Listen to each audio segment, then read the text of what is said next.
everybody, and welcome to I Could Totally Get Into That. Today's episode is going to be a passionate plea.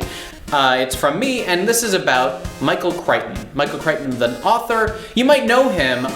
He recently passed away. You might know him from his many adaptations. His books have been made into a lot of movies and TV shows. You might know Jurassic Park. Na na na na na na na na na. Let's hope that gets cut. Well, he also was one of the main creators of ER. The Lost World, that sounds familiar. The Andromeda Strain, which was made into a movie. Timeline, which was made into a terrible movie. Sphere, which was made into a terrible movie. There's a theme building here, which is that his movies, Michael Crichton sets up these stories that just expand into this amazing world. An amazing story evolves out of characters' choices and what's going on, and there's always a sci-fi element to it, and there's a realistic element into it. And he writes these amazing stories, he just doesn't know how to end them.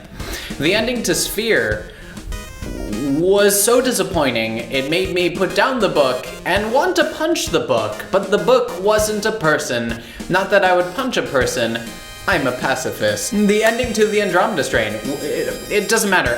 When you think back to these books, it's the story that you remember, not the ending. The thing about Michael Crichton, though, is Michael Crichton uses a lot of research to write his books. In the end of all of his books, there's a bibliography, and it just lists all the research that went into it. He writes sci-fi, but it's not so much fiction. When you read all the bibliographies, you get these really interesting facts in his novels, and when you pull that bibliography, you want to go check it out, and you realize, oh my god, that's a real thing.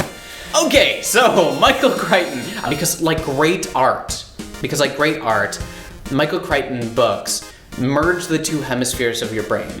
They take the logical part and they take the experiential part, the feeling part, and they mix it in a way that makes sci-fi come alive.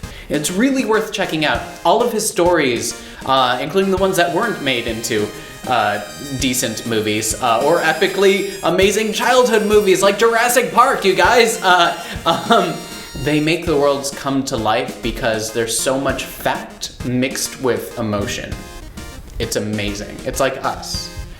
And he died too soon, and if you're looking for a book to read, you have free time, you've finished your Game of Thrones novels, you're done with that, you're waiting for the next book to come out, and you want something else that's really epic, but maybe piques your imagination in a different way, I recommend picking up Timeline, The Andromeda Strain, Jurassic Park. All of these books are amazing, and you'll get sucked into it right away. Thank you so much for listening to this passionate plea. I recommend you go check it out. Also, don't forget to subscribe, like, follow us on Twitter, do all the good stuff that you know how to do. There go the credits. I love you all.